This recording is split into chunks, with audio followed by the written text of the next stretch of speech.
இங்க நிறைய பேருக்கு வீடு வாங்குறப்ப சீத்தோஸ் ரிப்போர்ட்டை செக் பண்ணி பார்த்தா தான் தெரியும் அவங்க பேரு சீத்தோஸ்ல பிளாக் லிஸ்டடா இருக்கு அப்படின்னு. போய் செக் பண்ணி பார்த்தாங்கன்னு வச்சுக்கோங்களேன், அவங்களுக்கு அது என்ன கம்பெனின்னு கூட தெரியாது. ஆனா அவங்க பேர் பிளாக் லிஸ்டட் இருக்கும். 10,000 20,000 30,000 கட்டினாதான் நான் இதை உனக்கு கிளியர் பண்ணி விடுவேன், நீ கிளியர் பண்ணி விட்டாதான் நீ போய் வீடு வாங்க முடியும் அப்படின்னு சொல்லுவாங்க. இப்ப நான் சொன்னது வெறும் ஒரு ஆள் இல்ல 2 ஆள் இல்ல, அவ்வளவு பேருக்கு நடந்திருக்கு.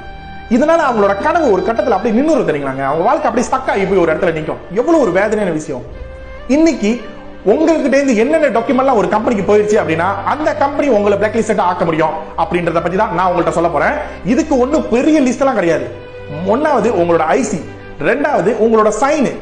என்னதான் நீங்க ஒருத்தவங்க கூட அவ்வளவு நல்லா பழகி இருந்தாலும், உங்களோட ஃப்ரெண்ட்ஸா இருக்கட்டும், உங்களோட ஃபேமிலி மெம்பர்ஸா இருக்கட்டும், இது ஒண்ணுமே இல்லை நீ சைன் வச்சு கொடுலாம், இதனால எந்த ஒரு பிரச்சனை வராத படி நான் பாத்துக்கிறேன் அப்படிலாம் சொன்னாங்க அப்படின்னா கொஞ்சம் டைம் எடுத்து நல்லா படிச்சு பார்த்துட்டு அதுக்கப்புறம் அதுல சைன் வைங்க.